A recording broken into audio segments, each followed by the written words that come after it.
Just look at the rhythm of modern life, and it often feels like a blur of constant motion.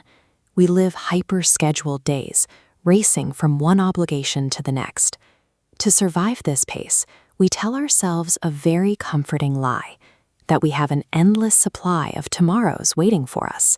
Because the inbox is full and the deadlines are loud, we push the quiet things to the back of the line. We delay calling a parent, postpone chasing a personal goal, or skip dinner with a partner, assuming we can simply get to them when the schedule finally clears up. But eventually, you hit an empty time bank. This is the jarring realization that the train you have been waiting to board has already left the station. The moments you delayed aren't waiting in the future anymore. They have permanently expired. When we treat the future as a guaranteed resource, we overlook the daily, irreversible subtraction happening from our actual lifespan. Every next time we promise is a withdrawal from a bank account that never accepts new deposits. Consider a man named Karan. He lived in a small town, but wanted top-tier education for his young daughter and better medical care for his aging parents. To secure this, he made the calculated decision to uproot his family and move to a major metropolis. To build massive financial security at his demanding IT job, he routed his present time into the office. His personal connection dropped to zero.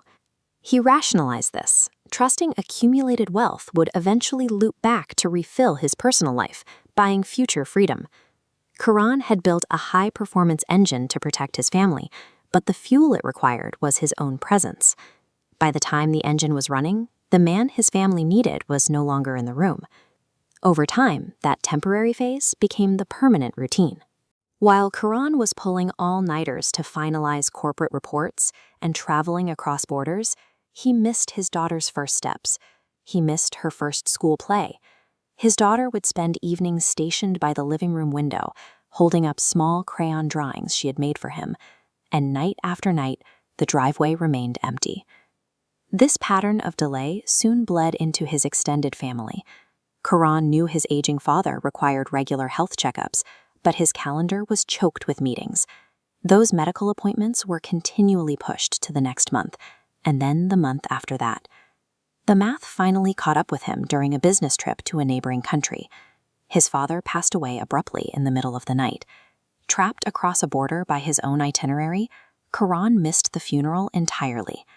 Emotional maintenance is not something you can pause without penalty.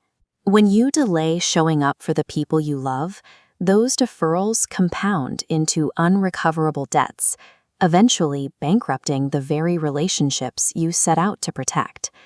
Then, the illusion of the future came to a dead stop. After ignoring his own physical health for years, Karan was diagnosed with a rare, highly aggressive heart condition. The doctors gave him a strict biological limit. He had 12 months left, at the absolute maximum. Walking home from the clinic that evening, Karan took a different route. For the first time in years, he noticed the tea stall where he had first met his wife. He walked past the neighborhood bookstore he always intended to visit but never entered. He broke down right there in the street. But the grief hitting him wasn't rooted in a fear of dying. He was weeping because he realized he had spent his entire adult life preparing to live without ever actually doing it. The terminal diagnosis completely shattered the provider's trap. It exposed the fatal flaw in his equation. Banking on time you haven't lived yet is a mathematical impossibility. The very next morning, Karan walked into his office and resigned. He immediately stripped away the professional obligations that had consumed his attention for a decade. For the remaining 11 months, he built a new set of priorities. He spent his mornings cooking breakfast alongside his wife. He walked his daughter to school every day, holding her hand, and learned how to laugh at the dinner table without checking his phone. Look at this timeline comparing the two phases of his life. The large 40-year block is nearly empty, representing decades of distracted existence. But the tiny 11-month block is densely packed with glowing points of actual lived moments.